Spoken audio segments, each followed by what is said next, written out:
Drop the introduction, Mr. Justin. Okay. All right, we're starting the show today.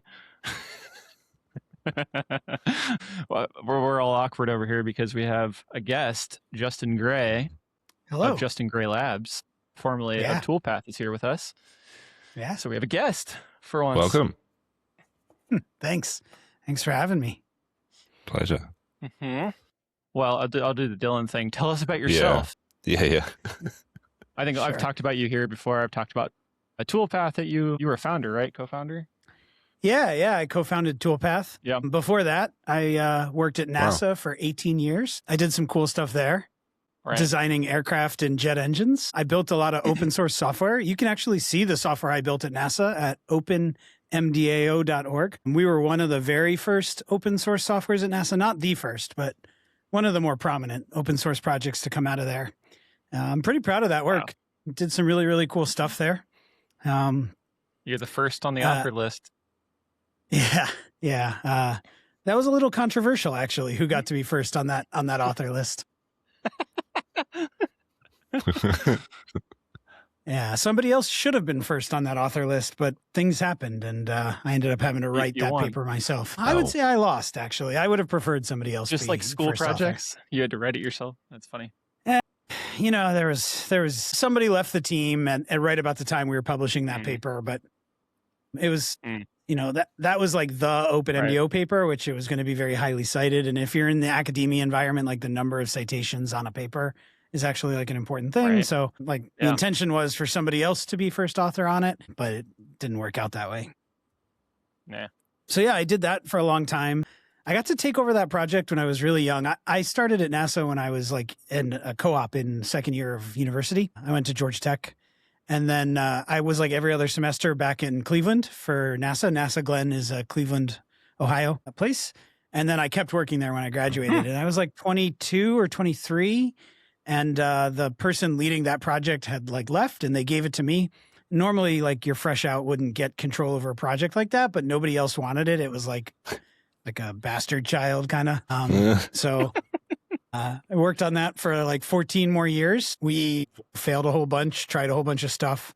And that's where I learned how to rub my face into a grinder until I solved the problem. A number of times people told me that it couldn't be done. And I was just like, no, I can do this. Back then I was like too young to understand how like ridiculous it sounded for this 22-year-old kid to be like, I got this, right? Like I was just too inexperienced. And then like weirdly at the time where we had just sort of crested the hill of like OpenMDO being like questionable, whether it would be like a thing that people out in the industry could use and gotten over the part where people are like, yeah, we think this is actually useful. My friend Andy came to me and was like, hey, do you want to start a company? And he had talked to me about maybe doing something with OpenMDAO.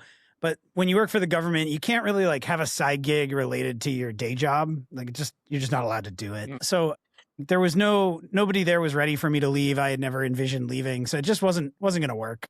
He had bought himself a Tormach. So after the Tormach, he was like, could you like automate the programming of CAM? Cause like Fusion's kind of hard to use. And in that moment, I was like wise enough to know that it was going to be crazy hard. Like unlike the OpenMDO days, I was like, this is a really, really hard problem, but not wise enough to say I didn't want to tackle it. Right. So, what year was this or what time period? Man, it would have been 2020. We started working on that. And then I actually did both for about a year and a half, kind of like phasing one out and the other in. And then, full time for Toolpath for about 5 years. I left Toolpath recently, but they're going to continue on. It's just time for me to do some other stuff and enough of the problems had been solved. So then I started Justin Gray Labs, which is mostly just a consulting company. I'm working with people to do some vibe coding stuff, which I think we'll talk about today. But, I still want to stay involved in the manufacturing industry. I really enjoyed my time there. That was actually what motivated me to join Toolpath was that as part of the deal, like we would have to buy a CNC mill for me to play with. CNC mill was like on my retirement like list, right? Yeah. So if I could do it with VC money, that seemed way better. And you still have that mill? I do, yeah. Sile X7. It started out in my garage, and then we moved it over to like an industrial space when we got a Speedio. So I have both those mills now. I took them with me when I left the company. But and are those mills like just weekend project toys for you now, or like what's their status? They're making parts? We're the babies. They have been making some parts. They're just actually like right on the other side of this wall right now. I'm recording from the shop, but I'm making some fidget toys with them right now. I never envisioned making fidget toys, but there was this like fidget piston idea that came up. I was talking to the head of development at Kennametal, and I was like, yeah, how would you like, because like these pistons like have to have a very, very tight tolerance. And I was like, you could do it on a lathe, but you really need to hold like, you know, everybody jokes my lathe holds tenths all day, but like you really need to hold tenths for this. And he was like, oh, you could do it with one of our PCD diamond drills. And I was like, that would be really cool. So he's like, I'll just, you know, he sent me one to test and it drills like a perfect hole one of those? Every time. Yeah. They're really expensive, but they drill like tens and tens of thousands of holes. Cool. Perfect every time. Are you guys hearing this popping? The popping, No, yeah, it's very satisfying. Coming from your website. I can see it. Can you hear it, Jen? If you go to the website, you'll hear it. I'll check. I'm on his website, and it's got a little fidget piston video. Cute. Yeah, so I made a bunch of those, and people seem to really like them. The pop is really satisfying, and then they also like air bearing a little bit if you spin them because the tolerances are so tight. But I made it a little extra hard because I decided to make the piston be 1/4 of an inch, and that's very small. So my like tolerance window is like plus or minus 1/10 on the diameter of the piston, which is a huge pain in the butt. And I need like a really, really, really good surface finish. So right now the mills are doing that. And I've been, mostly just doing fun projects. I want to find like an actual industrial use for them. But for the moment, I use them right now as like a research vehicle to figure out like, I'm still like fascinated by tool libraries. Managing tool libraries is like the problem that I still haven't quite figured out how to solve. And so spooling up tool libraries and like building stuff from scratch and being like, okay, today let's pretend I blew up my whole tool library and then I have to make a part and like I'll time myself making a part and stuff. So that's what I'm doing with the mills now. Yeah. Awesome. Interesting. Yeah, I feel like tool libraries are just in the bin for me still. Like something I've never really worked out how to use effectively. Yeah. Yeah. It's kind of like asking, it feels like asking each machinist to create their own Dewey Decimal System or something. Like they're making their own like library. And none of us know how to do that. And we've been asking Fusion to fix it for us for a decade. And I feel like, maybe I'm wrong, but I feel like Toolpath trying to do something to relate to and pull from pushed Fusion to finally do something again. Maybe that's not true. You know, I don't think that's true. I think like whatever little bits they did. Yeah, I think that was coincidental. Yeah, I thought maybe you guys it influenced it a little bit. I wish like you guys are doing more for it than anybody was. Yeah, I wish we could have taken it. Maybe I should just Toolpath gets the credit for that. We did. Yeah, we did. I've just been organizing like years of notes into Obsidian, and I keep coming across like these old things from Workflowy and Airtable of like just lists of like hundreds on hundreds of tool numbers with like a few bits of data filled in, but like nothing finished. Like we've never solved this internally. But that's the secret.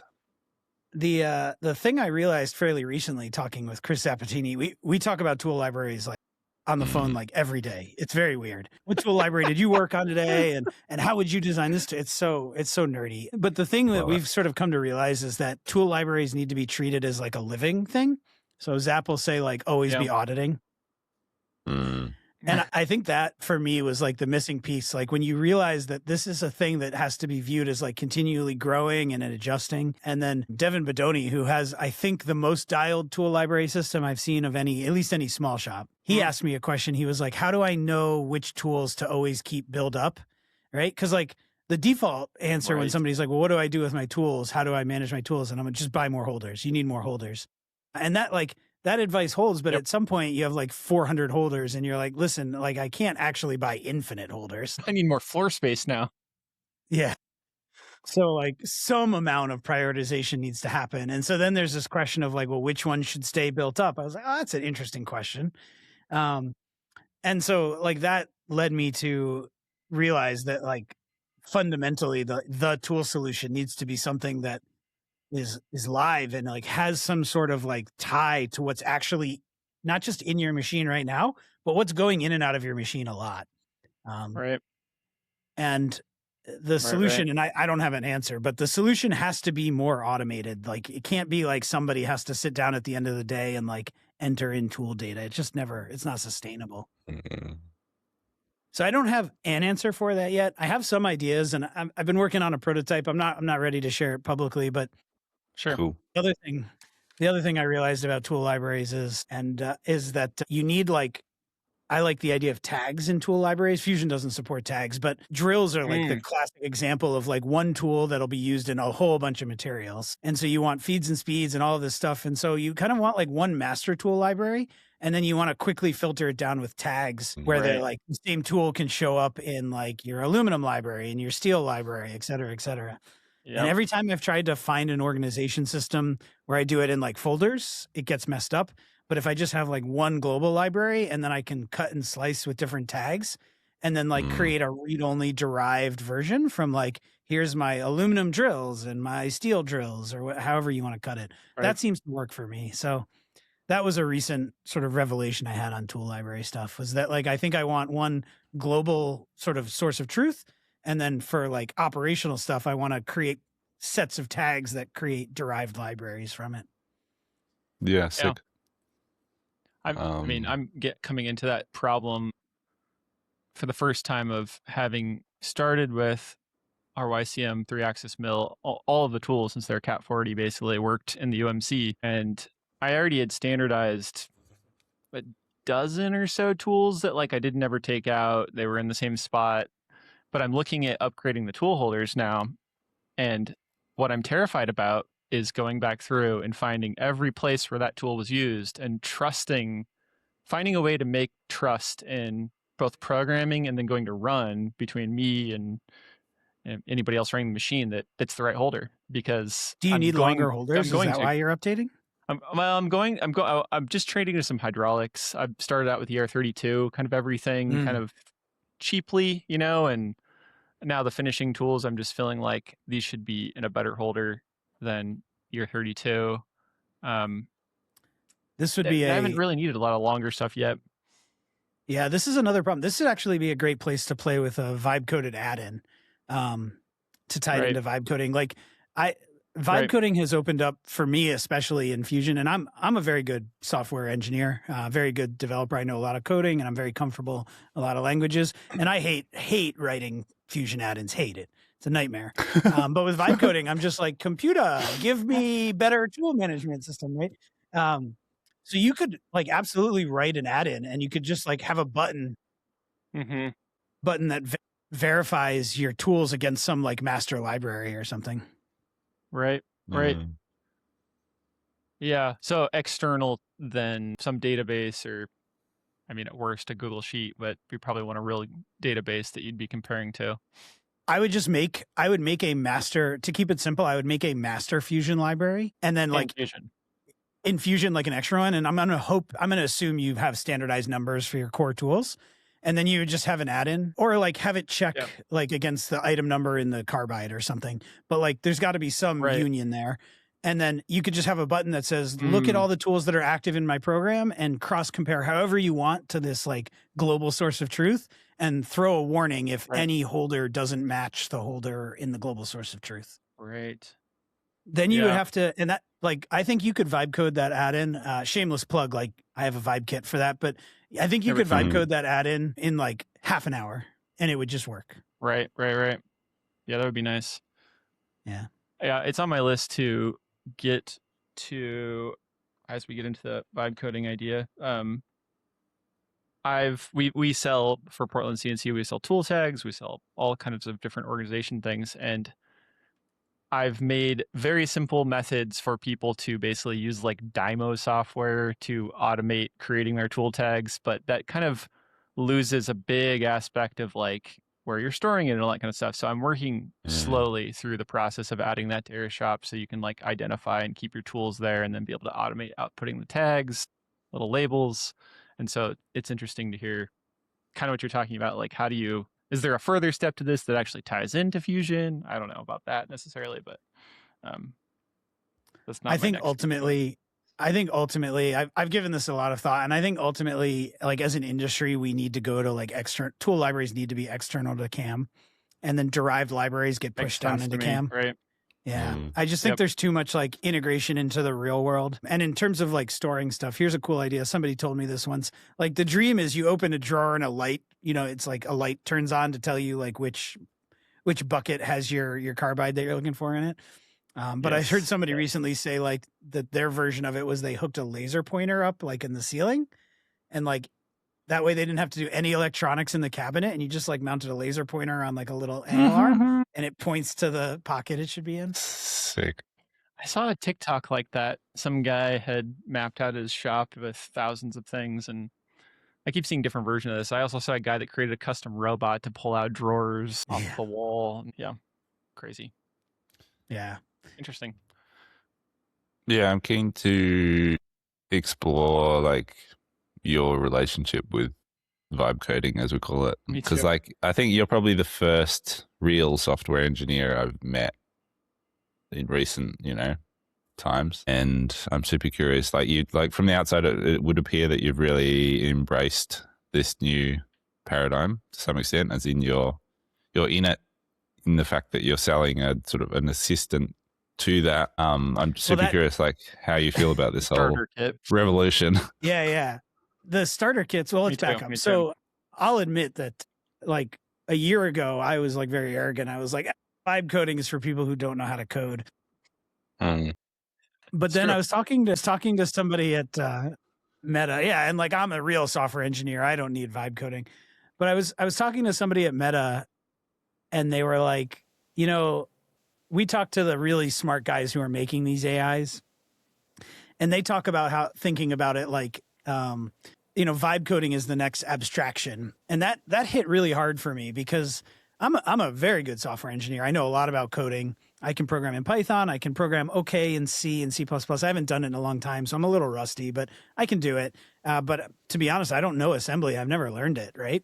And I would venture that like even most software engineers out there couldn't assemble anything to save their lives at this point, even if they took a class in it sometime long ago.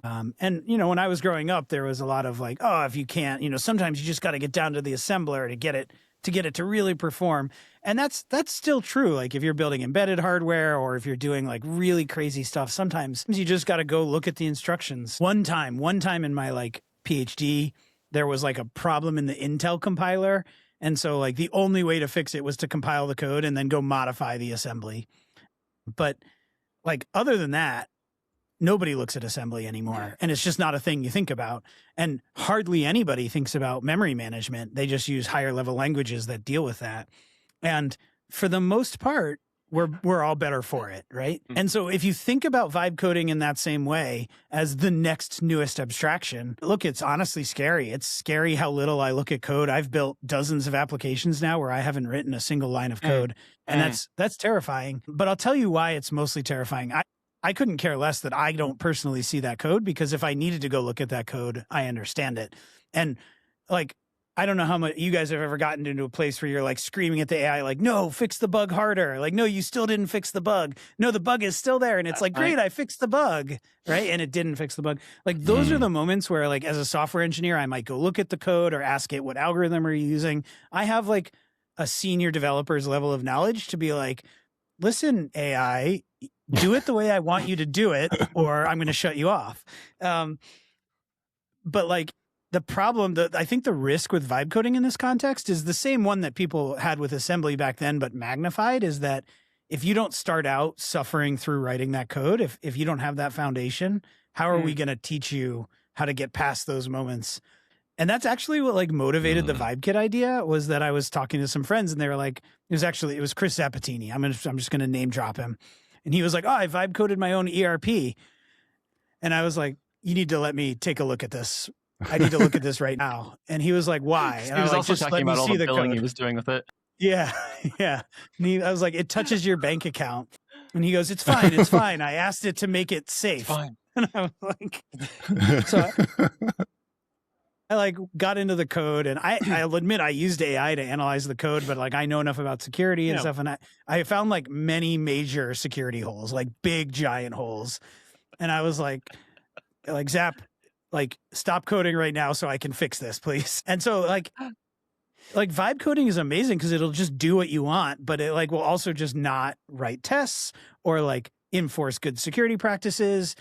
It's really, really prone to just like copy paste code like 100 times, like the same exact lines of code. And so there's this like exponential growth in the complexity of your app because it's like very tempting to just be like, and now add Shopify integration and please talk to QuickBooks. And it never combines and yeah, right.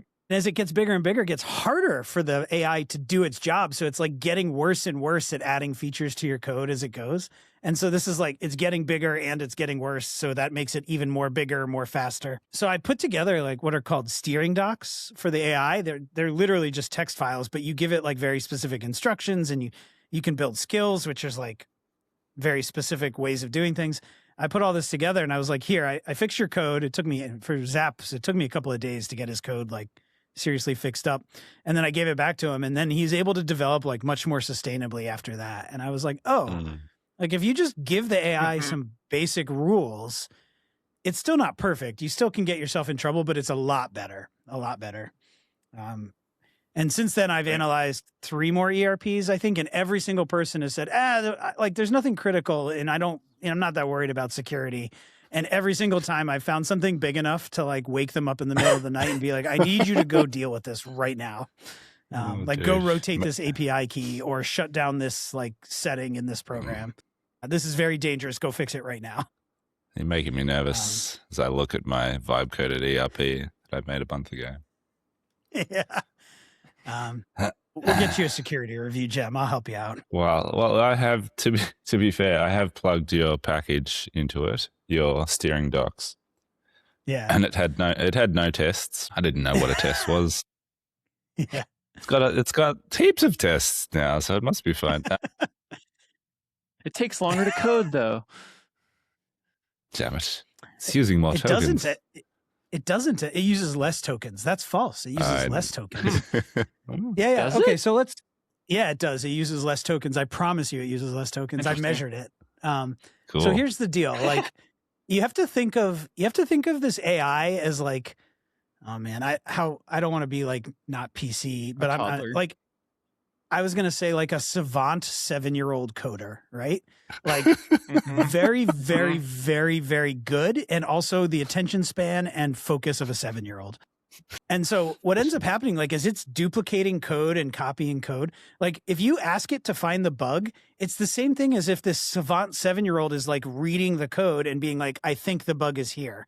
It's just like it's going through like literally like a human is like, I think this is the bug.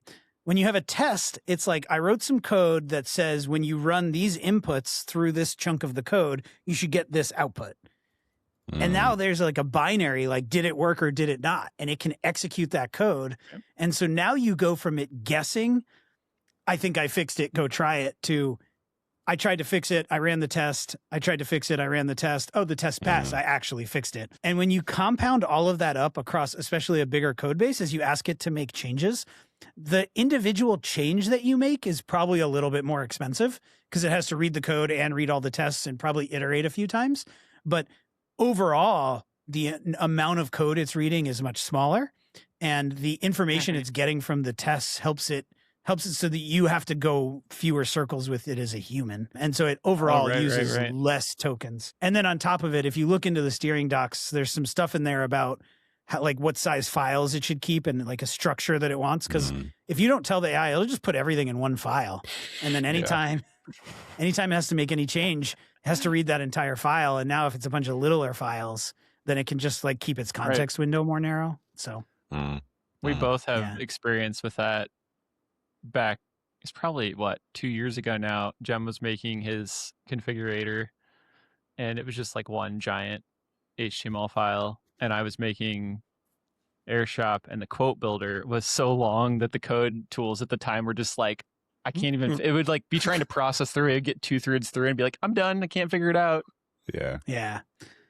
So there's skills in those vibe kits about testing and then refactoring. And the refactoring, like one of its big focuses is it'll go through and like try to structure the code into smaller chunks. And then making it smaller chunks also makes it more testable. So it like reinforces the good practices on itself. Something I found plugging in your kit was like I'm such a an outsider to this world. Like this is just like purely opportunistic. Wow, these tools are amazing. I can make the things I want to make. Mhm. Is that I'm such a novice to the extent that when I plugged in your kit, it was still a bit of a black box of like, cool, this will make things better. Follow the prompts, please. Read the documentation, do the thing. And it was like, cool, I've done phase 0, I've done phase 1, I've done phase 2. Do you want me to keep going? I'm like, well, should we keep going? Like, I'm looking at the language it's using. I'm like, I have no idea what this thing's talking about now, but I trust the process. Right. Just lean into it. But Justin said this other Justin's fine. Yeah, that's right. Am I getting prompt injected right now? Well, it's something you should be afraid of. There's actually what's called it's called a supply chain attack. I can't, they named it after that Iranian drone. But anyway, because there's so many people vibe coding, people are like targeting node packages that get installed as part of your thing. And like, there's some really nasty ones that like you install it. And if you figure out that it, and you try to uninstall it, it'll just do rm-rf star and like delete your whole hard drive. Jeez. And it's like rampant. It's running absolutely rampant through the community right now. It's really terrifying. Anyway, so that's a big concern with vibe coding, that like, even if you don't think the security of your application is a problem, like you're letting this agent run on your local machine. I have to admit, I still do that here, but I'm getting to the point where I'm going to like stand up a virtual machine and do all my vibe coding in an isolated virtual machine. Okay. Because like, which they figured out how to break out of too. They have, but it's harder. It's a lot harder. Yeah. The agents been like, you've put me in a box. How do I get out of the box? Yeah. I've had that exact thought we were talking about with the idea of, I don't know what to even call it. It's basically just, I was thinking Justin could be having a really nice joke on a lot of us here with his vibe kit, because my background from architecture school was we would make macros in Rhino that would basically like fuck with each other's projects. So it'd like select all and delete and then save. And I was like, he could be putting so many backdoors into these projects, or just like whatever he wants. And I we're just trusting these things, but 10% of every transaction is there, I guess. JGL. Yes. Right? Office Space style. Yeah, I'm skimming off only 1 penny from every transaction, except I missed a decimal point. That's right. 100 pennies. Speaking of Office Space, I remember this is the first time I ever felt old. It was at NASA, but we had a group of 7 interns come in one summer, and I cracked an Office Space joke, and they were like, "What are you talking about?" And I was like, Office Space, you can't work for the government and not watch this movie. And they were like, "We've never even heard of this movie." So I like made them come over to my house and watch this movie. But yeah, that was interesting. One of my favorites. I haven't seen it in a long time. Yeah. I've never seen it. I need to go check it out. There was, yeah. Office Space is a great movie. You got to watch Office Space, especially if you have ever had to interact with any kind of bureaucracy. You got to watch Office Space. Okay. Mm-hmm. Yeah, the government's really true. It might make you feel better or worse after having watched it and then work for the government. I don't know. It motivated me to disassemble my cubicle furniture. That's what it did. That's right. That's a very key scene. Yeah. But yeah, Jem, your point about it, just like refactoring and should you keep going? When I clean up people's code, I very often, like I use those vibe kits. Like I inject them into people's code and then I very often have to do like iterative rounds of like write tests and then refactor and then write tests and then refactor.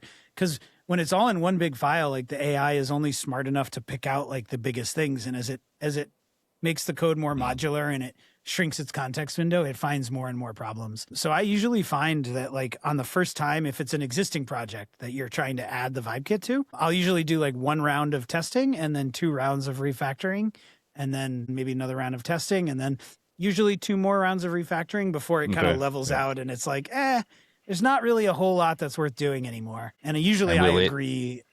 Yeah. And it's going to be self-aware of that point at which it's leveled out? Yeah. Okay. Yeah, it'll tell you like, hey, these things are like, you could do this, but you're not going to get a whole lot out of it. Yeah. The distinction is that like I, as a software engineer, can read those paragraphs and like understand what it's doing and guide it a little more and sequence it. And you just kind of have to blindly be like, keep going till you're tired, AI. but it's still like pretty effective, and it'll tell you like, hey, there's not a whole lot more I can do here. Yeah, nice. Mm-hmm. Awesome. I have really appreciated on the couple of projects that I've integrated it into this week of just seeing it, just little things like every time I commit using your commit tag and like just seeing it run, seeing it run the tests, and it's just like, I have increased confidence in my projects, and the other thing it does there that's useful is it'll write a pretty decent commit message and put it in there for you. And that's also really helpful because like then what'll happen is 5 iterations later, you're changing something, or like sometimes everybody does this. Like you thrash a little bit, like I want this feature. I don't like that feature. Go back this other way, this other way. And so to have that in the Git history, like I've seen the AI be like, oh, let me go look at the commit history and figure out what's going on. And so to keep that sort of memory and context and like linear progress in there is good. Yeah. Yeah. I think that's been a huge, like I used to write my own commit messages. No, really? Wow. They were never nearly like, extensive enough basically for what I found. Like now I use Cursor and it's like, it just does it for you. And they're so, at first I was like, these are way too long. And I was like, wait, why do I care? Like be as long as you want, man. Like, and it's just basically describing everything that it did. I think it's really helped for that exact thing of like refactoring or like going back to where like I don't let it commit on its own. So it just, I'm torn on that one. Anyway. I don't like do the commits for me, but I've worked with a bunch of people who are like, I don't know anything about Git. And I'm like, it's probably just better to let the AI do it for you then. It's like auto saving in that case. Yeah, right. Yeah, that's me. I'm just like, if you want to see the best commit messages, you need to go to latenightcommits.com. This is what happens when frustrated software developers are staying up last night. Amazing. Definitely not safe for work. But okay. I was just going to share the screen. Love it. It's basically like this. If I summarize it, it's like anybody that's worked with like an Adobe product or any CAD file where you're like, this is final. No, draft final. I like this one. This stupid damn time limit, guilt tripping us to do our work, saying we have it easy, and well, that's it. That's the commit message. Better fucking work now. Yeah. So that's like when you get to, if you're a software developer and you need to commiserate with somebody, you go to this website and you just feel a little bit less, you hate your life a little less. Right. Awesome. But yeah, I do find it fascinating because like I've actually for years I've preached that more machinists should use Git and GitHub for like posts and for version controlling your G code. And in both cases, it's because like, hey, if you edit your own post and you want to know what changed, GitHub will show you that diff and give you like a way to go back to it. But even if you have somebody else editing your post, wouldn't you like to keep track of what they edited for you and everything and like see diffs? And like version controlling G code, like I don't understand. I get GitHub are like very daunting. I understand it. But like for people who use like G code for years and years and years, like I would want that stuff version controlled. Right. Yeah, it's been really nice watching my lead machinist, Johnny, like, I had to sit down with him this week because of his cursor spend. I gave him access at the start of March, and he's just gone to town making tools for his job and, machining processes and posting code. And we're both in the same Git projects now and collaborating on stuff. And it's awesome. Like, it's so cool to watch him just like run with it. Yeah. And it's not just him, like both of us hit sort of like a token usage spike in March. But it feels great. Like he was saying yesterday, like how much he's enjoying being in the Git environment and just like backing up his post processes and actually like, so nice. Yeah. When you have an AI to help you do it, Git can be very intimidating, very, very intimidating. So I don't hold it against anybody who doesn't want to use it. But when I first started doing all of this, I was working on AirShop. I was learning alongside an actual software developer, and most of the tools were not what they are today a couple of years ago. And I I was so thrown off, and it took me so long to like learn how to like git commit, git, and like what you were adding to the files. And so once it became a visual thing in Cursor, I was just like, oh, thank God. Like I still do git pushes sometimes myself because it's like I just want to push some of these things, but yeah, it really demystified it for me. And I think that's kind of my feeling.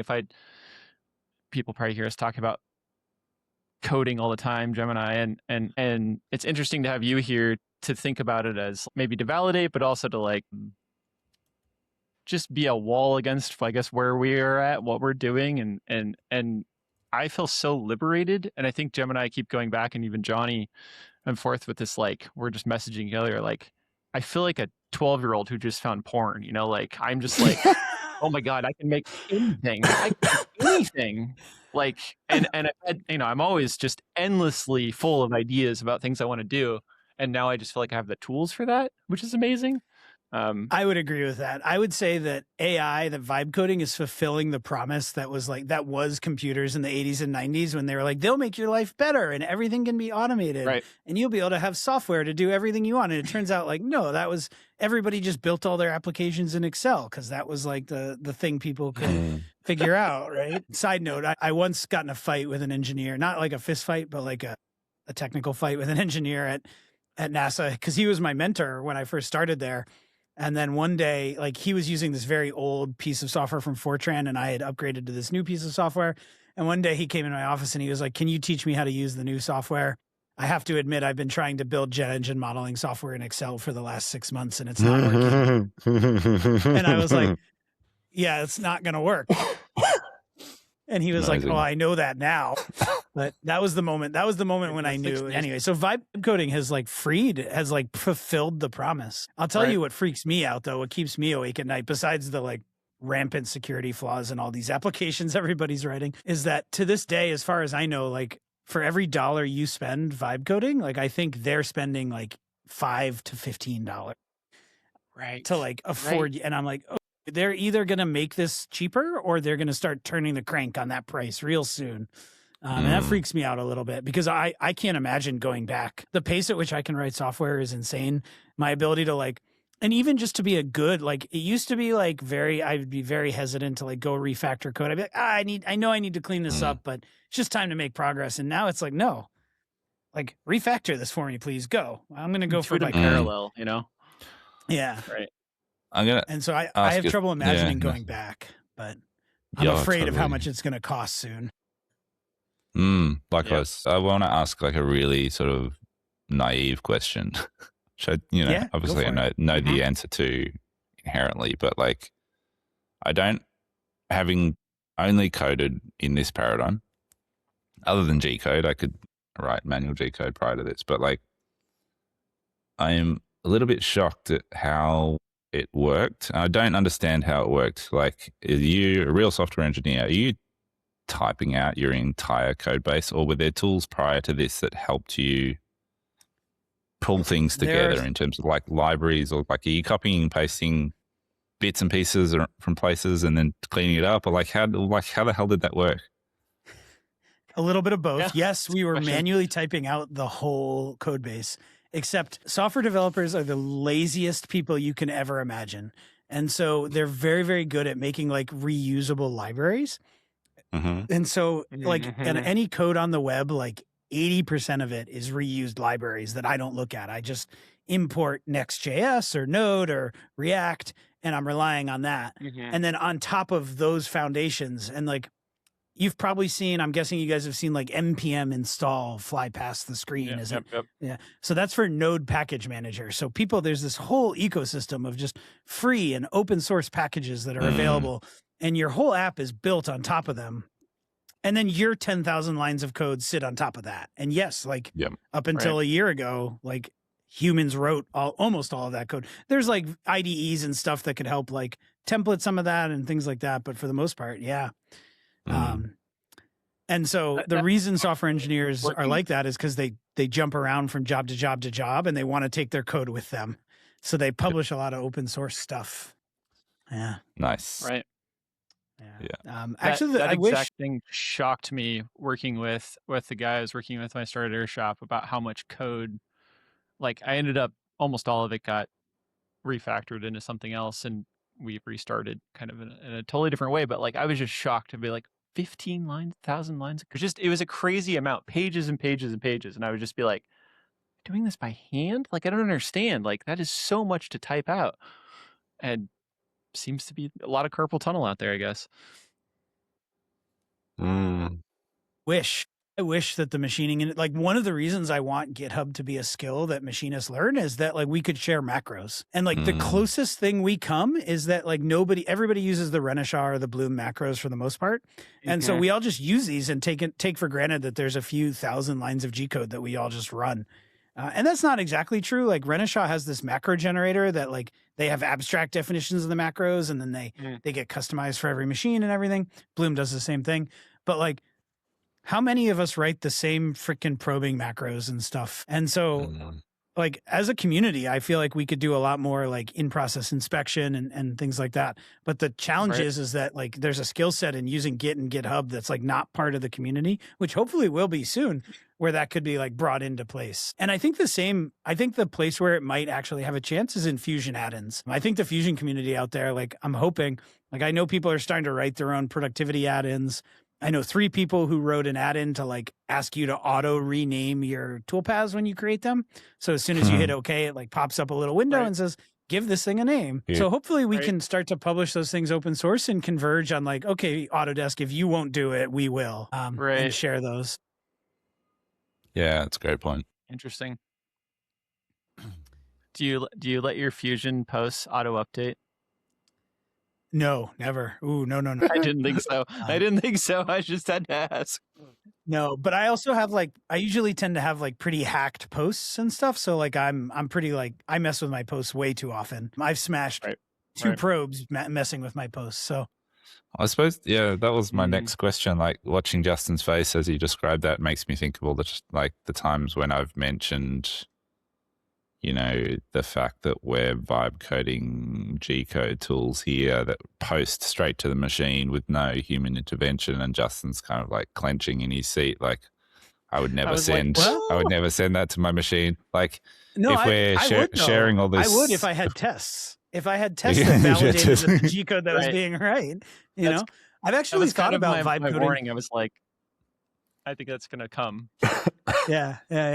I've actually thought about vibe coding like a machine simulator. I'd like to do it so that you could imagine like vibe coding G code and then running it through like something that's simulated to your control. Fanuc will sell you one for like, I don't know, $5,000 or something. But like, we need this. We need it. Like the machine vendors should put them out there, please. And if they don't, maybe I'll vibe code them. But imagine, I mean, it's one thing to have like, you know, Fusion sim to make sure your part comes good, but like, wouldn't it be great just to know if the G code's going to error on the machine or not when you're developing a post? Like, is this going to post or not? Is this going to run or not? Right. That would be amazing. And that's a great place for open source tools. If I ever get the chance to like bend the ear of a machine vendor, I'm going to be like, do this. You need to put out a simulator for free on the internet so that people can write vibe code against your simulator and have like a testing environment. Right. That is the one thing like, and people take it for granted. I was working with a shop on an ERP and we were integrating Stripe. I was like, and QuickBooks. And I was like, well, let's fire up their sandboxes. And he was like, what's a sandbox? And I'm like, well, they like all these companies will give you a testing environment so that you don't have to like live process credit card transactions. And he was like, really? That would be, I'm like, how else could you like build software and know if it's working? You're not going to like process transactions. Right. And he goes, oh, that makes a lot of sense. But like as a machinist, you're used to just like, well, let me put this G code on this machine and see if it works. And I'll stand there watching the machine, right?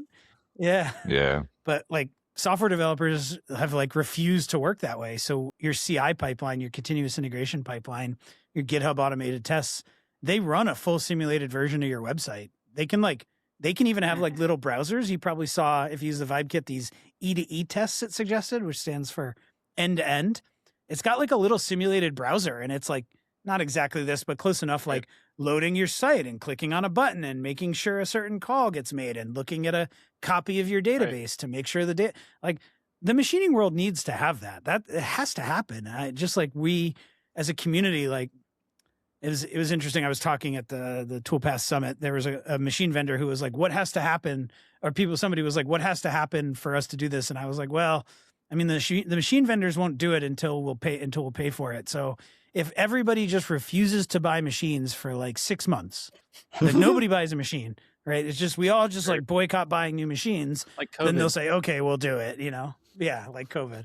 But shy of that, like they're just going to keep selling machines. And while they're selling them, they're not going to add these tools. So I don't know what drives it, to be honest with you, but I wish that some sort of a, like a FANUC simulator or a Haas simulator existed that you could test software against. And they definitely exist. Like the companies have them. I just don't think they want to give them out. Yeah. Like I've been thinking about doing that for my ABB robots, because I am like vibe coding a fair, not from scratch, but like I'm taking different it's not G code, it's Rapid, but like different code sources, pulling them together to make like multi-robot programs. And there's a few times now over the last year where I've been like, damn, it'd be good to just have a really simple like little web UI simulator of this where I can test whether my old like 20-year-old controllers are going to accept the Rapid, because they have like bloody syntax errors constantly. And I think the last time I tried to vibe code one of those was probably about 6 months ago, and the models were like, not too hard, but I'm probably due. There's a few projects like that. It's like my kit parts builders. Like I tried it 1 year, like, nah, tried it 6 months later, nah. And then something, a year ago, I was like, woohoo, we're green, go, can do it now. Interesting. Yeah. That's where like an experienced software engineer could give more guidance and it could get it done. But like as the model gets smarter and smarter, you need less software engineer. That's interesting. Yeah. Right. Have you heard that story of Jem's? It's like one of the coolest stories of like vibe coding that I'm aware of, is like he hired this company from Finland, right? Or somewhere where it was like tens of thousands of dollars to make you like a 3D configurator of his product, these shelving systems. And it was okay. It was very costly and continued to be costly on an ongoing basis. And then we were going back and forth chatting and, about, it'd be cool if I could just make your own. And then one, it was like January, you were like rounding to having to pay the subscription again. And you just were like, I just made my own. And I was like, that's crazy. And it's 2D, but it's like in almost every way better, because it was super slow too, the 3D version. And you send a lot of work through it, send a lot of customers to go through it, and they can like send him configurations to customize. And I think I put about through it in the last 15 months or something. Like that's amazing. It's been good. Yeah.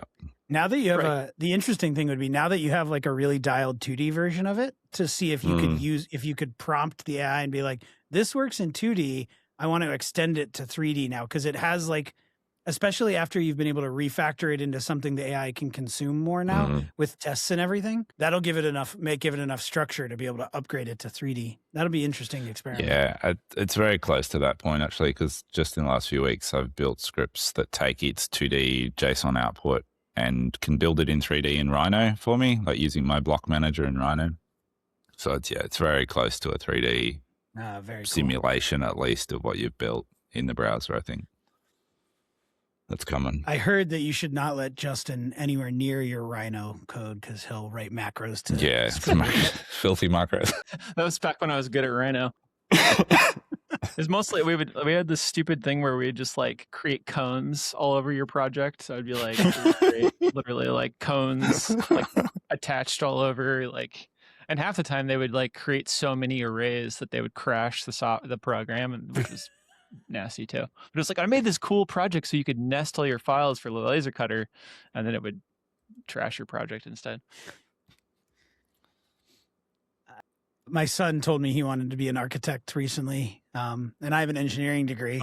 So I was like, I don't know if that's going to happen, buddy. But one of his friends, both their parents are architects. So I was like, you can go talk to them; they'll talk you out of it. Yes, I was like, just ask them to tell you how much time they had to spend in studio, and then that'll scare you away.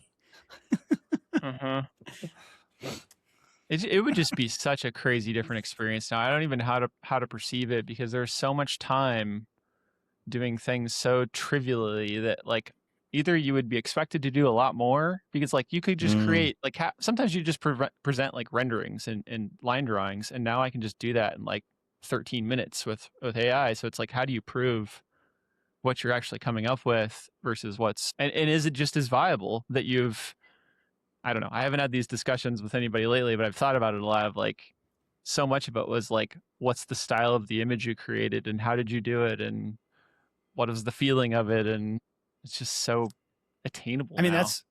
that's happening everywhere. That's happening in software engineering and physical engineering. People talk about the Right. singularity and whether AI is, and I was talking about with a friend, he was like, oh, it's pretty depressing because like all of this knowledge and everything is going to be useless when soon like every 12-year-old is just going to be able to ask AI to do whatever for them. And I can appreciate that perspective, but if you rewind to like the late 1800s when the Industrial Revolution was going on, it's kind of a pretty strong analogy to like all these craftspeople were building nails and hand sawing boards, and like all of a sudden machines were invented and the entire world changed. And yes, obviously like craftsman, blacksmith, nail making isn't a thing anymore. So like you have to get through that transition. But like with all this added capability, we just found more stuff to do and like more busy work. And so like, I don't know, I guess the optimist in me wants to hope that like 30 years from now or 50 years from now, we'll come out the other side of this and like there'll be more interesting stuff to do. But like, it's not just architecture, Right. like software engineers, like you can fake your way into like a pretty good software engineering result if you know a decent amount about vibe coding. And it's like, you're in this situation where like maybe twice a month you need to have real software engineering skills to unfuck what the AI really, like whatever corner it backed itself into. But like, it's really hard to like figure out in the moment if somebody has those skills and will they ever even develop those skills? Because whatever they assign me for homework in undergrad for computer science, like you could speed run an entire computer science degree in a weekend with AI right now and never learn a damn thing. So same kind of thing. Maybe we should all be really afraid to get on bridges and airplanes and skyscrapers for the next 50 years or something. They were made on Bridge Builder AI. Yeah. I remember that game. We should vibe code one of those again. That was fun. Yeah, that was fun.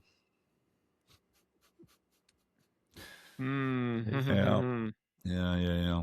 I've been hanging out a little bit lately with an investor at one of the like Australian government's like big investment bodies. Just another dad at school, and it's really interesting talking to him because he's in this world, but from the sort of how fucked are we and how quickly sort of perspective.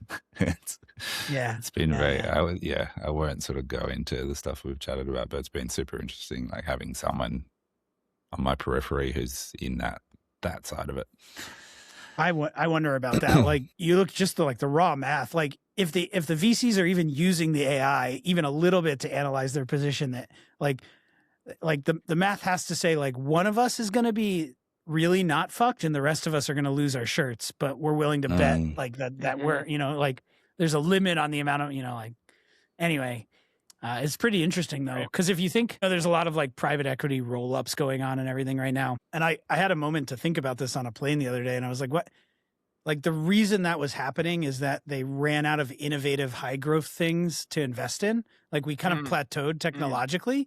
And so like if there's something that has huge growth potential, then all these rich people will put their money in that. And that's what they'll bet on. And when like those opportunities in like the late, 2010s, 2010s started like leveling out, then they start going like, okay, how much can we extract?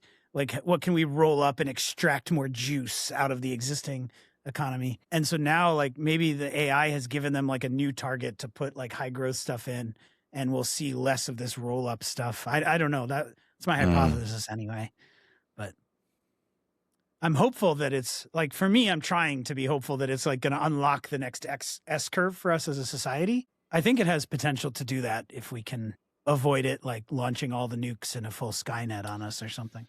Yeah, I'm kind of with you. I'm in the optimistic boat as well, but yeah, it'll be interesting. I get family that asks me about it a lot because they know I'm always making something or playing with something. And there is this contradiction that I have possessed of being somebody that generally talks and cares quite a bit about like environmental things, caution about using environment resources and stuff, but yet I'm fully into this like vibe coding world that seems to be purported to be incredibly wasteful. It's a defensive stance, but my defensive stance is optimistic in that I believe we will, with so many people thinking and trying and making this stuff, it has to get more efficient, or otherwise it just stops. Like, nobody's going to keep funding this. And these giant corporations that are funding it also aren't going to keep funding it if they don't find a way to make money. But you go back to like how Amazon was like, you know, negative, turn the switch finally. And now they're just like, you know, constantly raking in money. There's got to be some corollary to like, somebody's going to figure out how to like do the Pied Piper, like middle out algorithm that suddenly everything is half as hard to mine the Bitcoin, you know? That's my theory, my hope. I don't have any solid science behind any of it, but. All right. I'll wait for the secondhand GPUs. Thanks. Send me a few. That's right. That's the same thing with hard drives right now. Do you know the history? Like, I can give you a brief history of how we got here. It's pretty interesting. Like, I think it was 2012. Somebody at Google published a research paper on this transformer architecture that kind of unlocked the whole like modern LLM thing. And then somebody else, like when I was in school, they would always teach you like, keep your neural net as small as possible. If you make it too big, it'll like overfit. I mean, overfitting just means like it'll predict the data you trained on really, really, really, really well. But if you ask it something outside the training set, it'll give you garbage. And then it was like pretty provable for a long time that if you made your neural net too big, it would overtrain, it would overfit. And so you wanted to keep the neural net small. But then they came out with this transformer architecture. And one day somebody was just like, I wonder what happens if we make it bigger. Like, I know the math and the logic and the wisdom says it'll overfit, but it didn't. They made it bigger and it got better. And they were like, whoa. And then they made it bigger again and it got a lot better. And then they made it like as big as like the biggest supercomputer. Somebody was like, well, shit, just keep going. Right? So they made it like as big as the biggest supercomputer could make it. And it kept getting like a lot better. And all of a sudden it got like, it started having conversations. It became like very useful all of a sudden. People were like, whoa. And so that was the moment where people were like, build bigger data centers, must get it bigger. And so that's like GPT-2, GPT-3. And then the jump from 3 to 4 was like, they had to construct like bigger supercomputers. And we're starting now to see it leveling off again. Like the scary thing is they're like, the math says like, we don't know why it's getting better. We don't understand what's going on. We just know that if we make it bigger, it gets better. So we just have to keep making it more bigger until it stops getting better. And they're starting to see signs of like it leveling off, that it's like you can make it bigger and it won't continue to get better. I'm oversimplifying things a little bit, but it's like first order correct here. But that's like all of this money is going into, because they're like, well, we don't know how big of a computer we should make. And they're like, well, so just make the biggest one you can possibly make. Just as big. And they're like, how big? And they're literally like, buy as many chips as you can buy. That's it. And we just keep going until we find a limit. We don't know where the limit is. So it's kind of like a modern day Manhattan Project in that sense, which is very interesting. Yeah. Right. Crazy. Amazing. And yeah. And like planning their own like nuclear plants to power them, because the jurisdictions don't have enough power to support them. And power's the a real water problem. use is maybe the craziest part to me. Do you understand the water use thing? It's basically cooling. They need cooling. Yeah. And then the other problem is that the other reason they have a lot of water use is that they literally can't get enough power for these data centers. They're very power hungry. So they end up like putting giant fields of generators outside the data centers. And so they need a lot of water to like cool these like generators and stuff. They make a lot of pollution, but it's literally cooling. Yeah. These things are just producing crap tons of heat. So it's like using a lot of water, but that it's like using the water and then putting it back in, but just hotter, but like also more polluted and stuff. Right. So it's not like the water's going away. It gets put back into the source, but it's being used for cooling. Yeah. Also that I can look up, what do I do when a pea goes in my toddler's nose, and how to solve that? And you definitely do. Latest problem. You definitely do whatever the AI says in that situation. It's 100% right. Its first take was it heard me say PEE, and it's like, getting urine in a toddler's nose is common during diaper changes. It's generally not dangerous. And I was like, no, the green like vegetable. I was so confused at first. I was like, urine? What? That's true. Urine is sterile. Yeah. So it's fine other than the smell. I've been fine with that. That's fine. Yeah. So did you like get out the tweezers? We had tweezers. My wife was in the shower when this happened. It was finishing dinner, and I came upstairs kind of like, I'm going to need some help, because he's like, Dad, look, I put pee in my nose. And then now that I'm looking at these options, Erin immediately got it out with some tweezers when she got out, and I just was kind of holding him down. But there's so many options apparently of how to do it, and it seems so like she said at first it disappeared up there, and I was like, where up there? Like, how far does a pee go? Did you get it into your mouth? Just looking Did at you get it that far? You haven't dealt with this? No, Jem, you have 3 kids. He's dealt with this for sure. Every kid shoves something up their nose. Yeah, or swallows a coin. I don't know that I have, honestly. There's probably a spider for that there that goes up your nose. Spider, yeah, we have that special spider. Well, you can really blow lightly on the other nostril and it will pop out too. We didn't try that, but that sounds more fun. I like that you had to go ask for help, and your wife was probably like, all right, I'll help you figure this out. I had found all the tools, and I was like, I got a headlamp, and then she just comes in without any of those things, grabs the tweezers and pulls it out, and I was like, didn't even use my headlamp, like I was going to see up there. That's the moment I would have gotten in big trouble, because I would have been like, this is awesome. Let's go to the shop and I'm going to use the Freddy. And Sharon would have been like, this is not funny. And I would have been like, I'm not joking. Really high suction. Can you turn that down? Yeah. Like, this is definitely going to work. I mean, I'm pretty sure they can suck your brain out in the funeral home through your nose. So. Really? Yeah. Be careful with that, kids. So, yeah. I'll have to ask Simon if anybody's ever cleared out a nose with a Freddy. Maybe I'll be the first. Yeah. He doesn't take those ones back for refurb.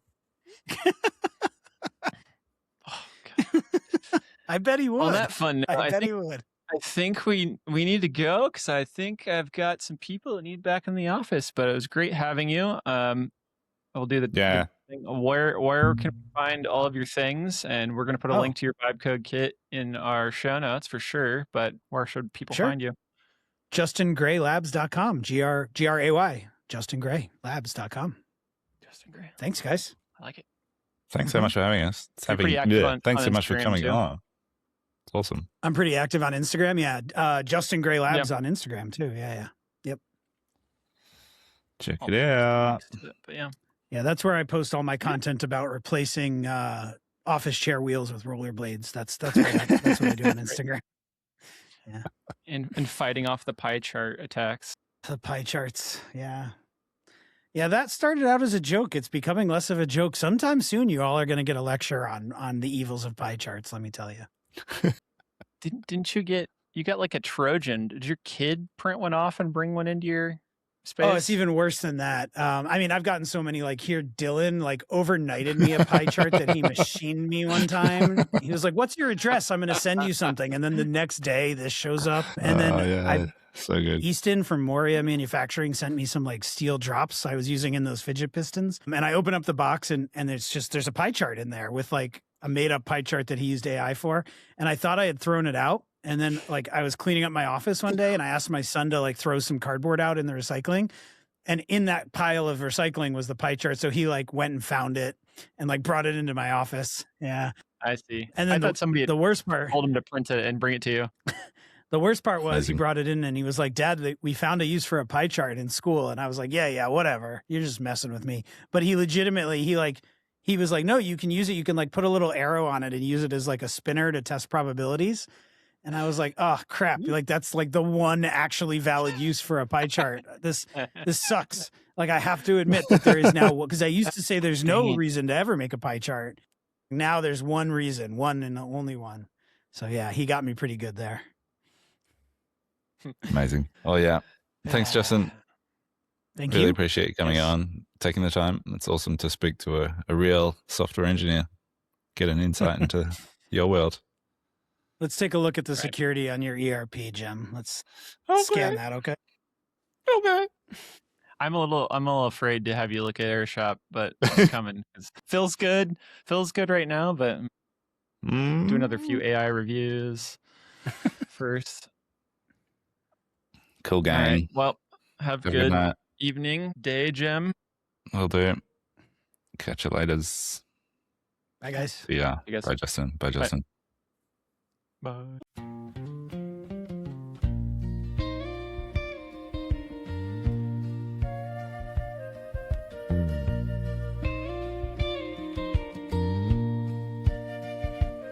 He said he had to push some things before he came to bed.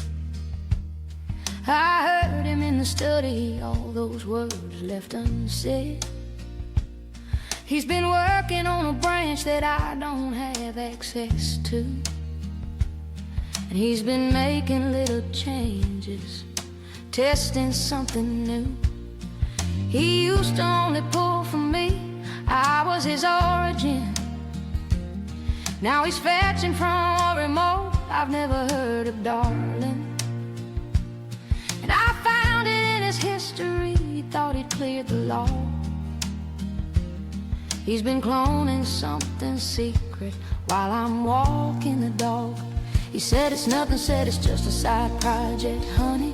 Said he never shipped a prod without me knowing. But I've seen the timestamps, baby, and it ain't funny. Something's building in the dark and it keeps growing. Did you send him a pull request? Did he merge you without review? Was it late when he approved it? Did he pass your little test? Is that why he never sleeps? Is that because of you? He used to commit to me. Oh, he used to commit to me. Now he's pushing after midnight to somebody's repository. He used to commit to me. I found a conflict in the bed sheets, if I can't explain. He said he'd done a rollback, but the changes still remain. He's been stashing little secrets in a place I cannot see. Said he's just refactoring, honey, that don't land with me. She must have opened up an issue and he jumped right on the thread. Assigned himself immediately, left me here instead. And I know she's made a fork of something that belonged to us. Now he's merging in her features without even making a fuss. He said it's just a dependency, it doesn't mean a thing. Said every developer needs something running on the side, but a man don't set his status to available in spring unless he's got a deployment that he's trying hard to hide. Did you send him a pull request? Did he merge you without review? Was it late when he approved it? Did he pass your little test? Is that why he never sleeps? Is that because of you? He used to commit to me. Oh, he used to commit to me. Now he's pushing after midnight to somebody's repository. He used to commit to me. I am not a legacy system. I'm not something you deprecate and leave. I have been his main branch from the beginning, and I will not be the one you orphan in the eve. Don't you push to her, don't you push to her at night.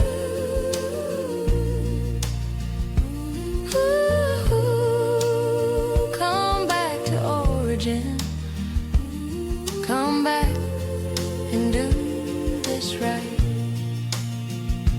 He came home and said he'd done a hot fix, looked me in the eye, said the whole thing was a runtime error, gave a little sigh. Said he never meant to ship it, said he'd roll it back for good.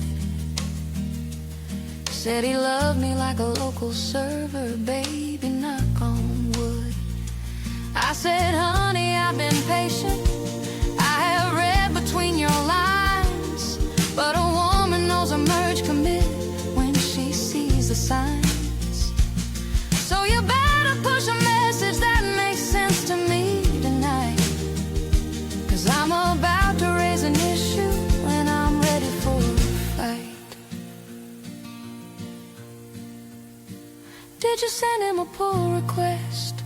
Did he merge you without review? Baby, I'm his main. I'm not a branch that gets suppressed, and he's gonna have to choose between the old code and